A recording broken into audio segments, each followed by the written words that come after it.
It is for this one. But I have another folder. Yeah, okay.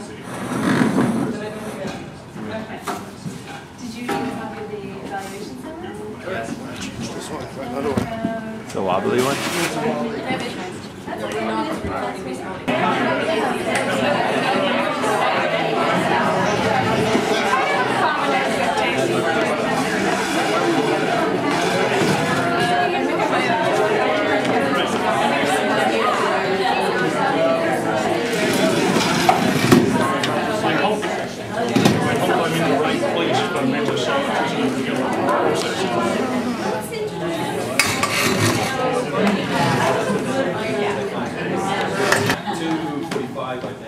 Against the Italians, quarterfinals, Euro 2012. So if I try and wrap things up early, just to remind me why we should continue these discussions.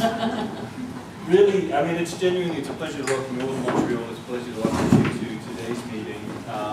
We don't get very many opportunities as a Canadian Cura to meet face to face, and so this is really our second networking meeting. We have some familiar faces, and we also, at least from my perspective, some new faces in terms of participants in this meeting. So really, really pleased to have you all here, and that for some of you it's still actually very early in the morning, so again with time lag and time differences and the like. What we plan to do during today, first of all, really our goals, we want to get to know each other and to know at least a little bit more. Last year, so if you remember, our year runs from April until March. So if there are things that just happened recently, it's not recalculated, but we'll make sure to capture that next year as well. All right. So first of all, we grew our community. So we invited Joanne, who has taken over for Anna Maria while she's been on sabbatical. She's here with us today, and Linda as well has become the Prairie Cluster co-lead, and Fiona has joined us. So what Quentin did was when John left, he stepped up to become our principal investigator as a CCA, and then Fiona stepped up to the role to join the group in leading the national cluster. So we had some movement in terms of our community. We also had lots of other folks join us. Alicia Lake, who's here today from Cape University, working with Catherine. Lots of other students there. Karen Miner joined the national cluster this year, and her new rep has also joined us, and several students. So we're growing and engaging people. So that's the first point. Did I forget anyone on that list? Just this past one? Pretty good. So you may remember last year we all got together, and we had this really neat space in Fredericton where we had. Because we have some extra time, I kind of wanted to hold you on where we should allot that. The basic structure was that we have these project overview forms, and actually I wanted to start by polling you. Can you just be honest if you feel that you read through these and have a very good understanding of the background of each project? Put up your hand if you feel that was no pressure. Red. So one thing that I built just a little bit of time in is when each cluster is coming up to present, we give a little bit of time just for you to review the projects in that cluster, because we really don't have a lot of time, so we can't give a whole background about what each project was about, and it's quite fast if you can read it. So that's one of the things we can allow a lot more time to. Then everyone in the cluster was going to take a turn talking about the project that they're involved in, and we have some questions which are included in your package. We ended up saying, well, we're actually too diverse to capture in a single paper. And what ended up happening when we tried to capture it in the paper is we had to abstract from all the specificities of the research projects and be like, well, okay, this one thing is what it all has in common. And so eventually we ended up saying, well, they actually don't have that much in common, and that's what makes them diverse and interesting. And so better to try to adapt this discussion paper to focus on one of our projects. And so that's what we've done now, and now it's kind of focusing explicitly on Joanne's project. Do you want to expand on that? Sure. And just remember, if you want to read through the background of your projects, if you want to focus on some interesting things. Right. Soon it's going to be a publishable article. Yeah. Okay. So domain 2, this is the mystery project. I didn't want to put it on a project summary form because then it's written somewhere, you know. the idea that I'm working with for this project is to look at cooperatives in the context of capitalism and settler colonialism in Canada. And I'm especially interested in engaging co-ops as community partners who are explicitly anti-capitalist or anti-colonial, or trying to think through their relationship to capitalism and colonialism. And in terms of impact, I'm successful on the west coast of Vancouver Island pre-World War II, extremely successful, and then they disappeared completely, of course, because of the internment of the Japanese and the expropriation of all that property and all their assets and resources. And the Japanese-Canadian fishermen never came back. So there's a case where extremely successful cooperative was in place, and then what happened? So you have to explain that, what happened there. And in the process of trying to come to terms with that, and trying to think about how does that fit? How does that story fit into the question of this different elements of social impact and environmental impact, and that of course contributes to the challenge. So I just want to highlight two things. One of the milestones that we've just hit is to actually become included, some of our questions, not all of them, in a province-wide survey that the Credit Union Central of Saskatchewan organizes and implements every 2 years. We thought we were going to be piloting and working with just 2 credit unions, and that we were sort of chugging along with that expectation in mind. And then Linda said, did you know there's this opportunity? And she went and pitched it for us. And the next thing we knew, we're in a flurry because we've got like 2 days to get everything together so it can go into the province-wide survey. So the survey is happening as we speak. There'll be about 1,500 respondents. They're members and non-members, so we're going to get an interesting cross-section of people's views. And there's questions that are specific to Affinity Credit Union, which is Linda's credit union, as well as ones that are more general to credit union impact. So that's a huge milestone for us. We didn't have to pay for the survey either, so we can spend our money on other things, which is going to, in the end, be more in-depth interviews with members to try to get at the kinds of things that those survey questions are not going to reveal. And that's truly sort of what Joanne was talking about, them giving voice to what their lived experience is as a result of the presence or the actions of the credit union. The dissemination highlight that's... And we should probably make an acronym out of that. Yes, absolutely. I didn't even know what it was properly called, but I did fill it. I think only 2 teams filled it. Us and somebody from Saskatchewan, an ag economist in Saskatchewan has filled it yet, so there's only 2 requests. The real person who's been doing the work is doctoral student David Bent, and he's analyzed the trend by plotting all these data on charts, and he will be presenting this tomorrow. And we are pretty clear as far as what we have in terms of what the trends are. But since we're not an expert in ag co-op, we are not sure yet what's behind the trend, what's causing the trend. So we're still at the stage where we're happy to receive any kind of help in the interpretation. So in terms of a milestone, the presentation tomorrow is probably one of our big milestones. David, anything? Because this is a chance where I'm saying, don't go to your kids or your summer vacation. Please just like the project, okay? We can still have fun together. So as you get up now, I just want you to, think about where you really have more questions that you want to ask, and go and seek out those people. And if we get little groups going around certain projects, that would be wonderful. You do all have a few post-it notes in your.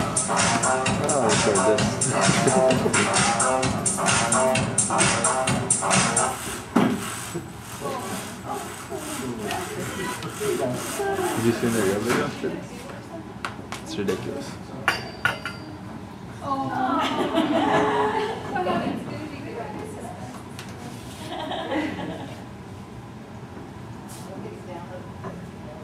All right, so my question to you, what are some highlights for you? What are some of the positive things that came out of, or one positive thing that came out of this whole experience being involved with the Kira? Well, for me, being an aspiring academic helped me be a better writer, certainly. I've written a book for them, and I'm currently in the process of writing a report for them, so it's helped me become a better writer. I guess also a better understanding. I've written for them most on agricultural cooperatives, so it's helped me understand that field once when I'm doing my dissertation in agricultural reform in general. So it's helped me understand that whole process a lot more. So it's been quite positive for me, helping me with my work and my career. So yes. Perfect. Hey. The garbage bin behind me? Yeah, if you want to scoot to the. Okay. Okay, so which one are you going to tackle? You're gonna ask them to me? And Yeah. Okay, so what is the co-op difference? What does that mean to you? well, for me it means a collective entrepreneurship that is grassroots. Where people organize themselves, often on a local basis, and based on a local interest or concern, to provide services or goods that fits their need, and on which they have some say about how it's going to be produced or delivered. So that's why I find the co-op formula so interesting and with so much potential. And then what's one of the biggest things you've got out of being involved with the Cura? This Cura. Well, this Cura project is interesting because it enables someone like me who has an interest on co-op, but who works, in an institution where people are not very interested about it, to network with other people from other institutions and towns and provinces, and really create a community of people who have something in common in terms of their research interest. All right, thank you. What's a positive that you've got out of your time with Cura? I think for me the biggest positive was being exposed to such a huge variety of research interests, not just research interests, but scholars. So I got to talk to people who are doing feminism and economic development and really quantitative stuff and really qualitative stuff, and not sure how it all fits together, but I guess that's the benefit is seeing all of these different approaches and kind of having to stretch your mind to get a grasp on each of them. So that's been, for me, the biggest benefit. Cool. You can ask. So what's like one positive thing you've got out of the Cura experience? I think that learning about different projects going on across the country and how the possibilities of different co-op organizations maybe working together to kind of strengthen what everyone is doing. Certainly one positive experience. Cool. All right. Really useful in terms of just finding ways in which we can share and beginning to, it's great to see some posters going up around in the areas. So let's keep adding. I also wanted to, but anyway, what we're going to do, and Catherine is going to be my co-facilitator. So Catherine did such a good job this morning, and also going to do such a good job this afternoon. So I'm very confident now with my companion here. What we really want to do is we want to look forward with the Cura really to what we've achieved to date and what we want to accomplish in the next couple of years. So we've got a process that we've set up, and basically we had a nice subcommittee that was guiding this. So basically Quentin, Aaron, Sonia, myself, Catherine, I think it was five of us. Was there? Weren't you on that call? Yeah. Yeah. And yeah, Kevin was probably building the network and deepening the relationships and linkages.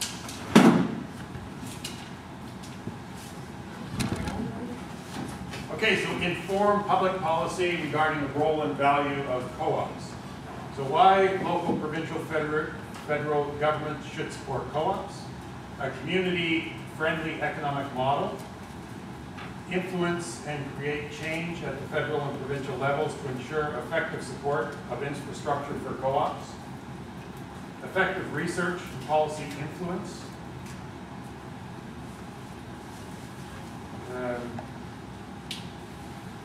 Viable organizations, I'm not sure, achievement and knowledge. Co-op says, oh, okay.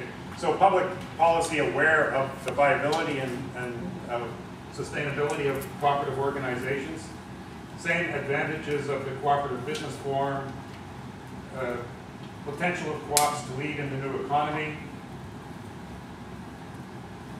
co-ops are trend setter innovators in all areas of business function. That would be nice if we could say that.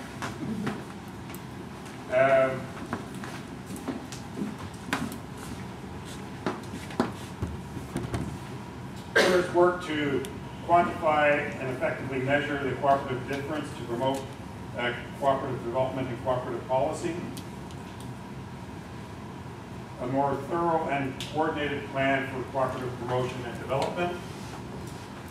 Government support at the provincial and national levels for cooperative development. Convince government to reinstate Co-op Secretariat and provide $20 million as a in research funding.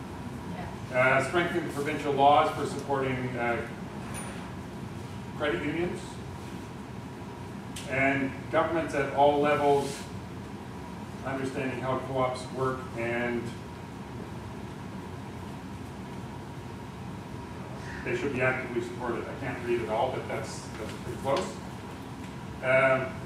Why are co-ops not everywhere? So where co-ops are flourishing in Canada, why aren't they everywhere? So that's kind of informing, and that's, I guess, I'm not sure where this one fits, but it's between these. So building capacity within the co-ops, and I noticed this is probably the one that we have the least, which is interesting. So building capacity within the co-ops, put the IC principles into practice and measure the performance. I mean, in some ways, obviously, these two go together in terms of building the tools. But directly what we put under here, success and continued use of the scorecard. So one of the tools, making sure that there's actually capacity within the co-ops to continue using that. The Cura success with re-engaging members of the co-op sector, inspiring and re-inspiring them to maintain the co-op values and principles. And co-ops are working to meet the triple bottom line. And then lastly, our overall perspective. National economic impact of co-ops in Canada. Well-kept open secret revealed. So, you know, we're no longer a secret. Co-ops contribute to the social, economic, and environmental fabric of Canada. What accomplishments and knowledge derived from the Cura, co-ops' impact on community, impact on the co-ops in society, research reveals.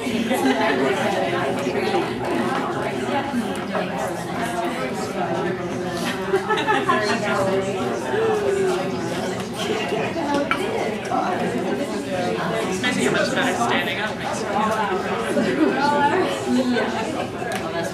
I like to say the blood is flowing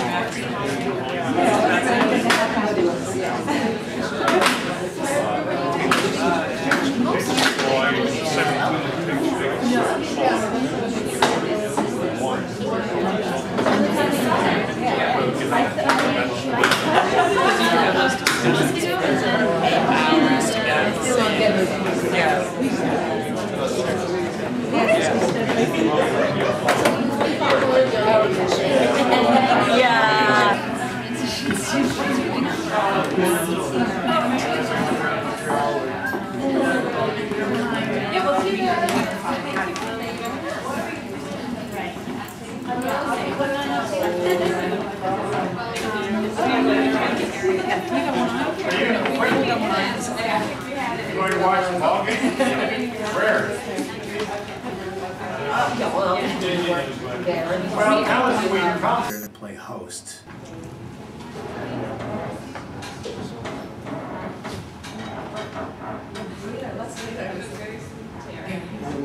I realized that was what maybe you were using. Yes. Yeah, you got that just for that. Right. But also, we were saying that all we had was this short sheet. Yeah, this is we had to do.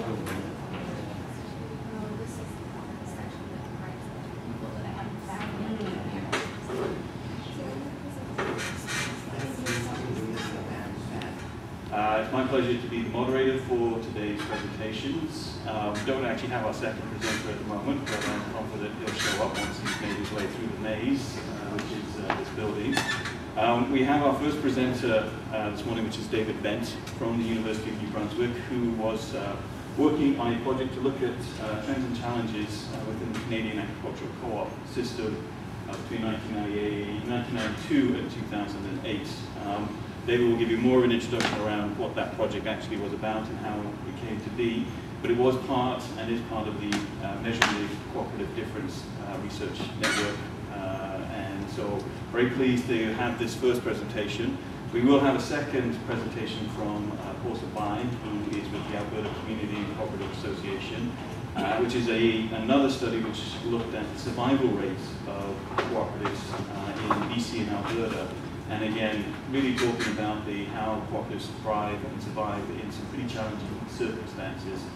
That project also reflects an earlier study that was done in Quebec, and actually the comparisons are quite interesting, from very supportive infrastructure in Quebec to maybe a less supportive one out in Western Canada. So hopefully when Paul arrives, we'll be able to have that presentation. So David's going to speak for about 25, 30 minutes or so, and then when Paul arrives, we'll have the same amount of time. It's up to David whether he wants to get questions on the fly or whether he wants to question him at the end. But I say we get started and go from there. I guess I'll ask you the whole question until the end. I think we kind of lose the flow if I'm being stopped during my talk. But anyway, good morning, everyone. My name is David Bent. I'm a PhD candidate in Canadian history at the University of New Brunswick in Fredericton. I've given talks at several conferences, but none quite like this. I usually give history talks. That's much different than the stuff I'm doing today. I'm going to mostly just talk about relatively recent stuff. I mean, in my discipline, 92 to 2008 is more so current events than anything else. But I guess we'll begin. As Quentin was just saying, we looked at the data from myself and Ontario, who's a PhD, who's a professor of sociology at UNB in Fredericton. We looked at the data from various farmers and agricultural co-ops across the country, and we're looking at the trends and also examining the challenges they face and what they might tell us about the future. First of all, some acknowledgements. Just wish to acknowledge the co-op secretariat who provided us with all this data on agricultural co-ops in Canada, and also the Canadian Cooperative Association who provided us the leadership and administrative support for this adventure. Also the SHIRT Research Council for giving us a generous grant to do this, and also Procura for also giving us additional funding. Okay, so that out of the way. As I'm sure most of you know, the agricultural sector in Canada comprises some of the oldest and largest cooperatives in the country. It was the beginnings of cooperative organization in Canada largely revolved around farmers and agricultural products. There is very few data analysis that have been made, at least in recent years, on these co-ops. And this descriptive analysis that we're proposing here is a way to close that gap, a way to look at the numbers, the hard facts and figures, and determine what that tells us, and perhaps what it does not. So we used survey data provided by the Cooperative Secretariat, and we focus on the period of 92 to 2008. We seek to identify some of the key trends in terms of growth or lack thereof, or perhaps the opposite of growth in some cases, in the number of cooperatives, their volume of business, the size of their membership, as well as the number of Canadians that they employ. So we follow that pattern throughout this analysis. We also get the more detailed financial information that are examined in this period. We look at assets and such things, and don't think they're not in this presentation. We also look at expenses and revenue and such things that they're not in this presentation today, but they're in part of the broader project. This analysis is performed overall, first and foremost, for Canadian agricultural cooperatives, but then it's broken down by geographic regions. We look at the Atlantic Canada, Ontario, Quebec, the West, and national as well. And there's one section that divides it into subsectors of activities, such as farm supplies, processing and marketing and support, and so forth. In the end, the trends are identified and discussed in the view of how they might inform us on the challenges that agricultural co-ops face in the next decade and perhaps beyond. So that's what we're doing. So this kind of mostly touched upon this before, but again, this information comes from the Canadian Cooperative Association. It's on collected. The data is based on the various agricultural cooperatives across the country. It's divided among the variety of co-ops as well. One section looks at co-ops not on so much a regional basis, but also on a more of a sectoral basis, grains and dairy and so forth. And also further subdivided into regional and sectoral. We had 5 categories before, but we left out one just for the sake of time. This is the support to agricultural cooperatives. But we've left in the last, the other 4 rather, for our discussion today. So I guess the definition as to what an agricultural co-op is useful at this point. Agricultural cooperatives, basically provide goods and services to farmers. They are involved in the following: farming. They can providing farm supplies, marketing farm products, services and other support to agriculture, also processing and marketing, like I said, of farm products. So there are a wide variety of cooperatives are relate to farming. We excluded co-ops that are involved in the agri-food sector from this study, and that ones that do not have a direct link to farmers. So, for example, worker co-ops involved in the processing of food and/or other beverages. So we're looking mostly at co-ops that pertain directly to farmers in this study. The overall trends are interesting to note. The national numbers can be quite sporadic at times. They ebb and flow quite heavily, and at times they're up, at times they're down. The national numbers are influenced heavily by regional numbers, especially 2 regions in particular that I'll get to in a moment. Overall, nationally, agricultural and farm supply co-ops fare better overall. There's some signs of growth in business in some cases, but not so much in the number of co-ops or in their volume of, or in their number of members. Now, I said that there's 2 regions in particular that really influence national numbers, and it's the 2 that are listed down the list here. First of all, the West. It's surprisingly, given the region's agricultural history, it shows a great deal of vulnerability in terms of agricultural co-ops. During the last 2 decades, the post-war trend of farm consolidation and declining numbers continued, and this cut into co-op members and profits. Furthermore, several prominent agricultural cooperatives have been privatized in recent years, and this has been aided by the predominance of provincial governments that adhere to the neoliberal ideology of markets first and foremost. Even this would include even the NDP government of Roy Romano in Saskatchewan. So this culminates in an overall trend of decline, but it's not all decline. There's some stability in some areas, but the overall numbers are one of at times quite dramatic collapse.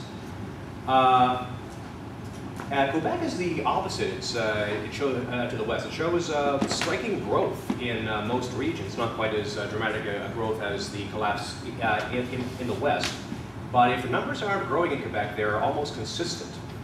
It's one I want to commend David for the work he's done. One of the things I was saying to him for his presentation, I actually had to do a similar study about 10 years ago for the UK in terms of agriculture co-ops and their size. And it's very difficult to scratch beneath the surface to try and find the trends and the factors why. So as I began to look through David's presentation, I began to think of, for example, the rises that took place in the mid to late 90s. Food prices were at astronomical highs at that point, and it was a very good time for farming. But as we saw, some of those dramatic drops, certainly in the West, also reflected a number of major co-ops demutualizing and changing the nature of their business structure, their cooperative structure. So it's been interesting for me just to watch through. The other thing was the steady performance of the dairy and chicken and poultry sectors because they're supply managed. So supply management, very controversial issue at the moment, certainly in Canada, and as we face some major trade talks, and Canada's own movement into say the Pacific Rim, is whether supply management will be challenged and possibly done away with. And again, that is certainly something that we can see with David's research, and actually the steady growth and the steadiness, not that the farmers are making huge amounts of money off in those sector, but they were certainly at least protected from some of the external factors that were taking place in that historical period. So I'd like to open this up for questions. We don't have our second presenter here, so what I would suggest when we peppered David with questions is maybe I'd be quite interested to get your own comments and thoughts based on some of the presentation that David's given, but from your own experience about what is it that and why do co-ops thrive and survive? What are some of the factors? I'd certainly like to open that up to a wider discussion if our second presenter doesn't arrive today. So keep that question in the back of your mind, but certainly open up for questions for David. If I can add just as a co-author a little bit, one thing that David hasn't mentioned so much is that, so we compiled this and he did all these charts, but we did circulate the draft paper to experts or people we try to identify as experts to explain to us, well, what are the underlying explanations to some of these trends. And of course, demutualization in the West is an obvious one. But in the success of the Quebec co-op, what we were told is that some of this is success in other provinces, but because the co-op is based in Quebec, it's reported as but it doesn't mean that all this businesses is increasing in the province of Quebec. Racism, colonialism, displacement, and contingency. I'm Jessica Warren-Denmore, your moderator. And we've got 3 presentations. I think I'll introduce everybody now, and then you can each come up and say anything more about yourself if you want to. Sorry, I didn't have my hair all over the place. Sorry about that. Okay, so our first presentation will be Cooperatives in Colonial Contexts, Discourse and Contingency in Co-op Research by Nick Montgomery from the University of Victoria. Actually, this is the whole University of Victoria now. Then we've got Vancouver Housing Co-ops in Context, Displacement and Neighborhood Cooperation with Joanne Lee. And then finally, Japanese Fishing Co-ops in Context, Cooperative Racism and Resistance with Brian Smallsh. So we'll hold questions till the end. That makes sense, everybody, unless there's a clarifying question. And I will sit right here, so if you have one, you can catch my attention.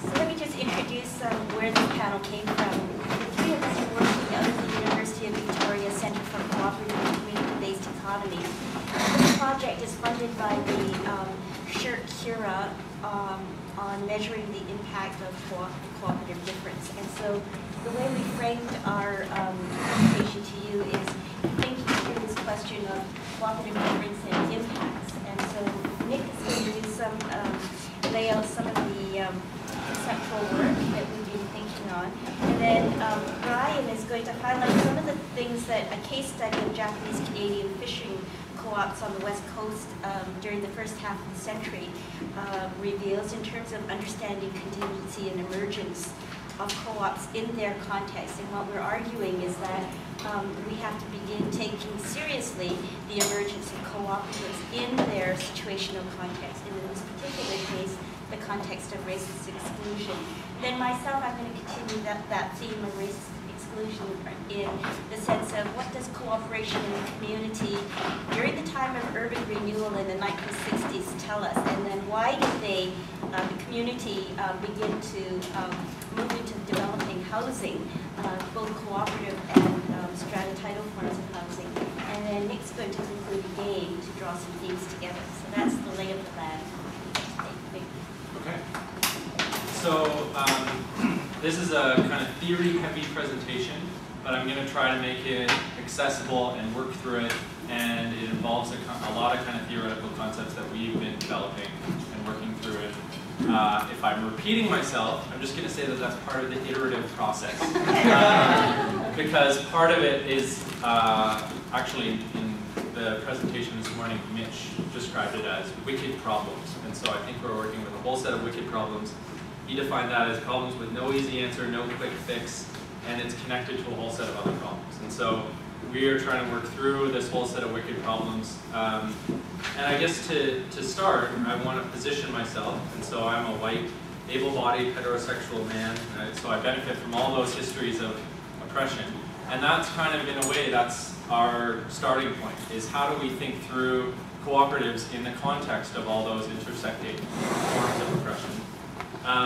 And also, in terms of where I live in Victoria, a lot of people working through colonialism specifically tend to position themselves and acknowledge Indigenous territories. And so Victoria is situated on the Lekwungen land, and I was going to look up and figure out whose territory this is, and I couldn't actually find it very easily. So I wasn't sure whether it's Mohawk land or Algonquin land. Does anybody actually know whose traditional territories this is? May have changed too, right? Right. And so I guess all the confused faces when I asked that question is kind of one of the things that we're trying to get at is how is it that we can live in a city like this and not know whose territories we're on? And what does it mean to kind of start recovering those stories, and what are the implications then for our practices and for cooperatives and all that kind of stuff?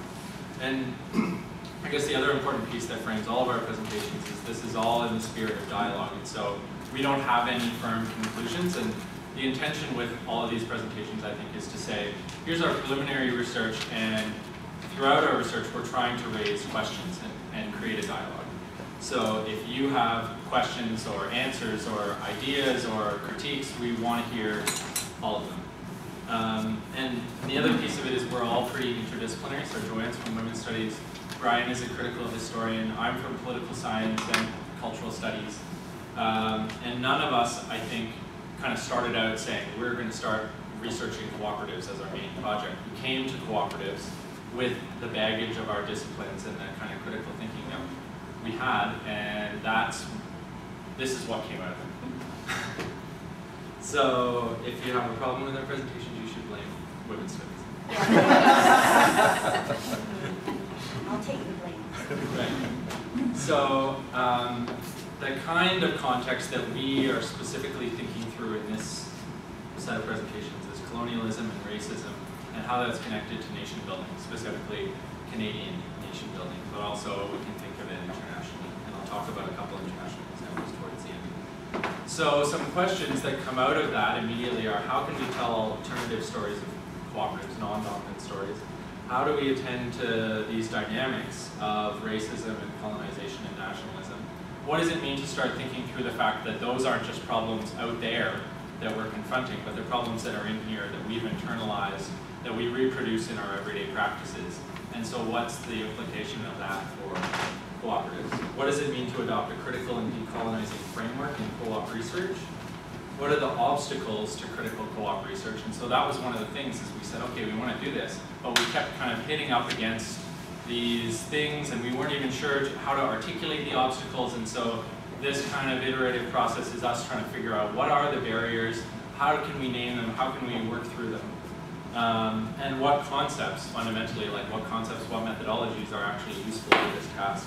And so we have found genealogy and the concepts of articulation and hegemony to be useful, and they come from, the way that I know them from is from post-Marxism, and two authors who wrote it are famous from the 80s when they published Hegemony and Socialist Strategy, and that comes out of the whole legacy of both Marxism and post-structuralism. And so those are the concepts that I was working through as I kind of developed this presentation. I guess a starting point is when we tried to say we're part of this Measuring the Cooperative Difference research network, and one of the fundamental framing questions is, okay, what's the cooperative difference? Let's define it. That's the starting point. We have to figure out what makes cooperatives different, and then we'll move on and do our research. And when you actually look at the diversity of texts and cooperatives and ideas out there about what they are, they're democratic and they're colonial and they're anti-colonial and they're corporatized and they're anti-corporate. They're an engine for economic development, but they're also self-interested. They're community-oriented. They're a powerful global movement, but they're also parochial global institutions or parochial institutions that ignore the global movements. They're cutting edge and they're also outdated. So how do we deal with all of these contradictions about what co-ops are? How do we account for all these contradictory meanings or discourses? And I think one of the fundamental beginning points of a lot of research coming out of political science is the starting point is just say, well, that's complicated, so we'll just pick one of those and we'll make it stable. So we'll say co-ops are democratic, or they should be, define democracy, and then move on, and we'll figure out whether they approximate our definition of democracy or not. And I guess what this misses is that cooperatives themselves are part of this struggle over meaning, to define co-ops, to define their context, to define what their goals should be, to define their aspirations. And if we as researchers start from fixing and defining a concept and then saying, okay, the co-ops measure up to that, we're missing all the struggles over meaning. And so part of this research is to actually orient ourselves to the struggle itself, to say, we're not going to pick one of those, we're going to look at all that play and the struggles and negotiations that make co-ops what they are. And the way, a concept that I think helps us do that is the clown who have this concept called articulation. And it basically names the process through which meaning becomes fixed. So they're saying all meaning is contingent. There's no kind of essence to cooperatives or to any other institution or structure. And they become interested in how can research, and discourse analysis specifically, how can we orient ourselves to that actual process of certain meanings and certain interpretations and certain ideas with implications for practices in everyday life. Certain of those become dominant, and they become dominant at the expense of others. And their argument is that that game is inescapable. So it's not that we're going to get to some point where we can include all the meanings. There's always going to be these contradictions. But research can orient itself to those inclusions and exclusions and what's going on. So in that sense, our research actually participates in this struggle because we're continually defining and redefining it, working through cooperatives. And another, I guess, an example of articulation, if we want to think this through empirically, we can think of democracy. So this is a big trope in political science. Want to know whether an institution is democratic? Spit out a definition of democracy. We just define it, and then we figure out whether they approximate our definition. But the problem is that this misses the whole practice of co-ops and other institutions actually working through what it means for them to be democratic. And so the most obvious tension in a lot of co-ops is, are they participatory democratic, so that are the members actually engaged in a kind of dialogue, or is it more of a representative democracy where everybody votes? But I think even that dichotomy can miss kind of other important complexities around articulation and democracy. So, for example, when we focus on democracy and say, co-ops need to be more participatory, we can miss democratic for whom? That kind of question. And historically, co-ops have been articulated as very progressive movements against the context of capitalism. So they're democratic, they're about community economic development, they're fundamentally about equality. And then when we look historically at some of the ways cooperatives have been used, in Israel, cooperatives were articulated with Zionism. And so cooperative farms, the kibbutz movement, was used as a nationalist project to displace Palestinians. And these kibbutzes... Who is that Gorlitsky? Yoram Gorlitsky. Who? Yoram? Yoram? Yeah. Gorlitsky? Yeah. And so Gorlitsky argues that the kibbutz movement was participatory and it was democratic, and it's not a but, it's an and, it was also used to displace Palestinians and cement Zionism. And in Kenya, cooperatives were articulated with the concept of detribalization, and so the colonial government was very interested in using cooperatives to, once the natives were displaced and kind of ripped out of subsistence farming practices, for example, cooperatives they thought were a good way to stabilize potentially revolutionary interests and induct these people into modern institutions. And so it was fundamentally a participatory, democratic, egalitarian way to civilize people. And in Canada, cooperatives are articulated with enclosure. And so cooperatives, Brett Fairburn argues, were kind of consonant with the broader patterns of European settlement, property relations, and agriculture. And usually the narrative that happens with prairie cooperatives is that it's a conflict between corporations and cooperatives. And what this misses, Brett Fairburn says, is that it obscures how both of these movements were involved in the broader process of enclosure and settlement and industrialization.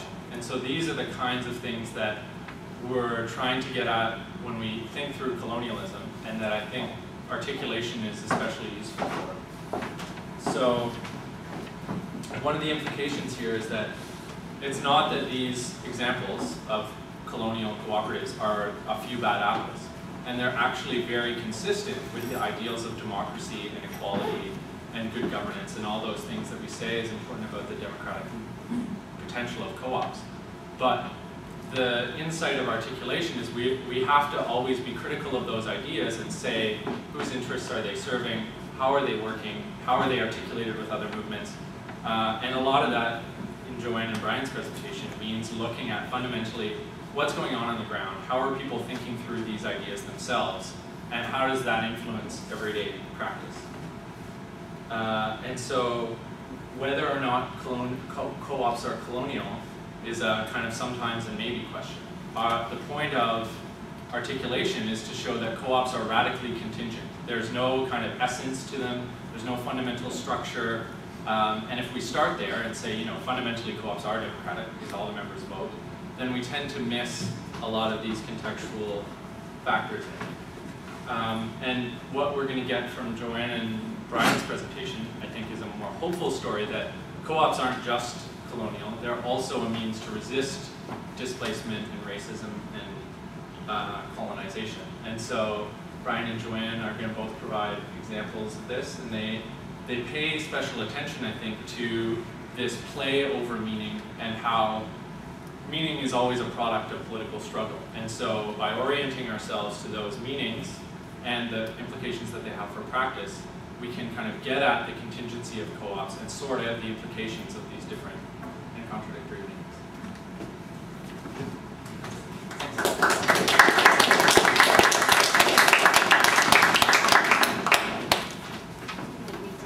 Sure, yeah. Got a complicated and I'm going to be talking about the Strathcona community's experience with housing co-ops. How many people know the Strathcona community in Vancouver? Anybody here? Well, I'm going to give you a bit of context, so don't worry about it.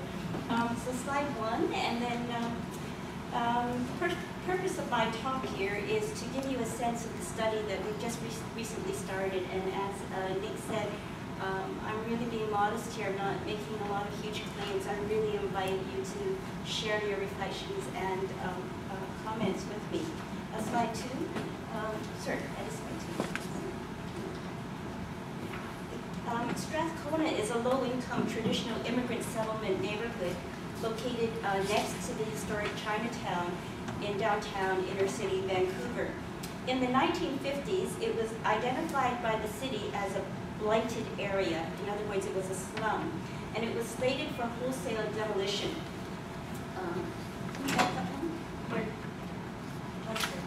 Yeah. So, using funds made available through the National Housing Act, all homes in the area were to be expropriated and bulldozed. So this is the Strathcona area here, and its location right here, just at the bottleneck to the freeway to the suburbs of Surrey and Burnaby, makes it a particular vulnerable community for modernist planning strategies of transportation. In the 1950s, the idea of the modern city was that you were downtown and decent families lived in white picket fence, in heterosexual, families out there in the suburbs. So let's go to slide 4. I don't know where we are now. Okay, so what I want to show you is just to give you an idea of what that discourse and what that looked like in terms of what the City of Vancouver and the federal government, Central Mortgage and Housing Corporation, their view of the city really exemplifies for me what the agenda was, a modernist planning agenda was, and how that view of the inner city core immigrant settlement neighborhoods drove the plans to really conduct immoral expropriation. So just as you see it, you'll hear the discourse of public health and hygiene, etc., etc. So I'm just going to give you a sense of what that sounds like.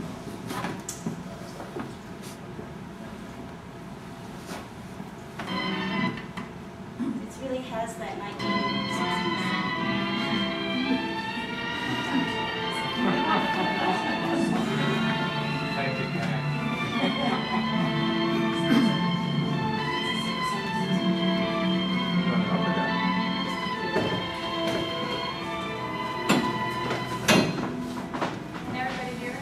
Captain George Vancouver, commander of His Britannic Majesty's ships Discovery and Chatham, sailed through the entrance to Vancouver's harbor on the 13th day of June, 1792. Today, Vancouver is located where the gallant navigator found safe anchorage over 170 years ago. Built on the shores of Burrard Inlet, the city has one of the finest natural harbors in the world, and its magnificent setting inspired Captain Vancouver to observe, to render it a most lovely land requires only the industry and ingenuity of man. Except for a tragic fire which destroyed most of the city in 1886, its history has been one of vitality and amazing growth, and today the industry and ingenuity of man is reflected in Vancouver's apartments, drives, parks, and homes. Industry has contributed its measure to Vancouver's strength and design.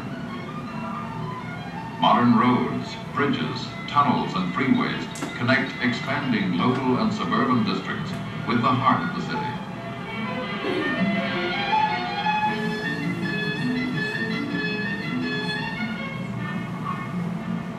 Like other Canadian cities, Vancouver is a vigorous social and industrial complex which must adapt to the constantly changing pressures of population and growth. New and larger industrial plants, hospitals, apartments, and offices make Vancouver's ever-changing skyline a symbol of its civic progress.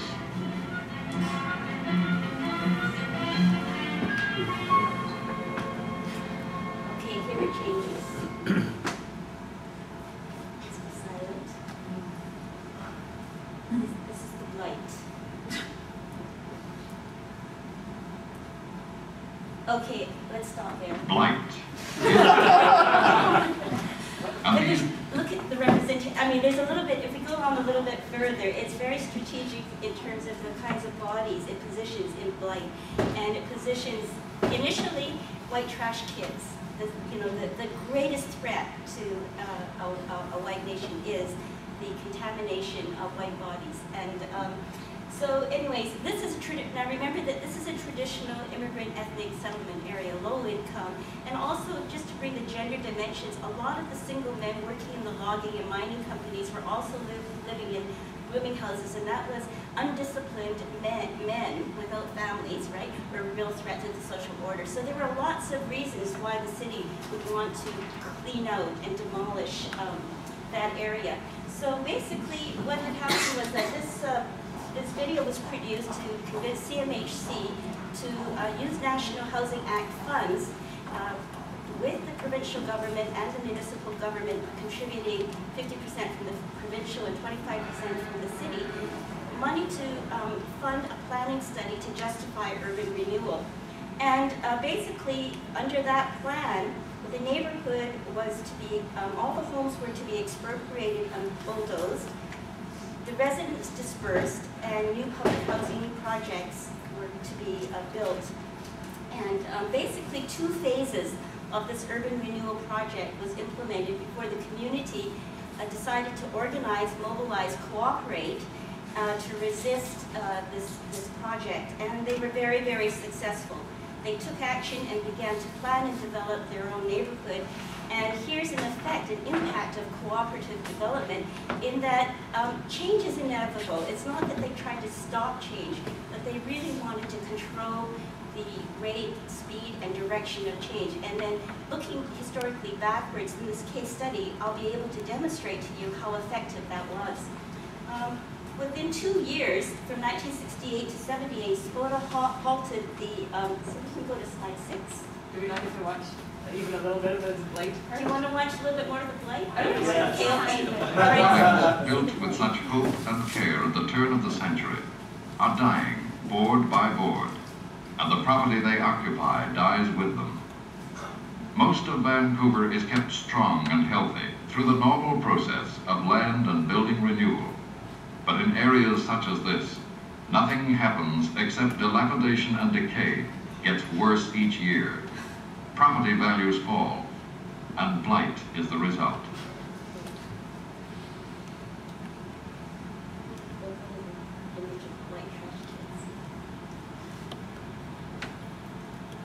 What does this condition mean to a city in terms of its physical and human resources, its health and crime rate? What does it cost to police this area, to provide social assistance, fire protection, and water? Are sufficient taxes collected from this area to pay for these services? How is this worn-out area to be renewed? The answers to these and many other questions were not known, but it was clear that unless positive action was taken, the problem of blight would never be solved. Stop here. Just oftentimes, when we make these assertions, historically, that there was a colonial discourse at work, there was a conquering missionary zeal at work, we don't actually get it. But this video is so explicit in that discourse that you actually do get it, and you can see the power of that racial hierarchy in the city at work. I mean, the residents were really powerless against the elites in the city who had in their vision this idea of the city and the power to mobilize that vision and make it real. So this is why we need to really think through our questions of cooperative beyond the economic model, because that seems to feed into this logic of progress. You can hear tax values, property tax values, and it seems to be such a normal, natural process of renewal. But let's trouble that discourse a little bit. So I'm going to go to slide 6 now, and basically that was the plans for the city: demolish all the housing, replace it with public housing, use expropriation laws to acquire the properties, disperse the residents outside the community in public housing. So in the Indigenous case, we see enclosure, but in this case, in this ethnic settlement case, we see dispersal. So it works both ways. And acquire land for major transportation corridors into the downtown core. Now, I just want you to remember that I said that. Okay, let's move on to slide 7. The purpose of this case study is to conceptually to reframe studies of marginalized groups, housing and fishing such as housing and fishing cooperatives. And we've done a lot of studies of housing and producer co-ops, but I haven't actually found very many of them that actually looked at housing and cooperatives not simply as sort of self-initiated, mutual held kind of organizations, but as actual tools by marginalized communities to resist oppression. So this is what I want to point out. We argue that these case studies can illuminate cooperatives as a struggle for citizenship rights. We want to theorize cooperatives through considering actors' identity and subjectivities. And too often, we assume the neutral subject, the actor, the cooperative participant, and we don't ask questions about the ethnic, racial, gender, class, sexual orientations and identity positions of the actors. And I argue that we absolutely need to incorporate theory of subjectivities, critical theories of subjectivities, subjectivities that are constituted in the process of being and becoming. And that is a political project. Empirically, to document cooperatives and community cooperation in specific historical contexts, that we can't just overgeneralize and say the cooperative movement. We have to say which movement, when, in what context, and why. So to hold categories and practices open for critical examination, and that's basically our conceptual theoretical work that Nick is pointing out. So those are why we decided to look at historical case studies. Okay. argue here is that shelter is a basic need, but it's also a way of managing citizenship, who belongs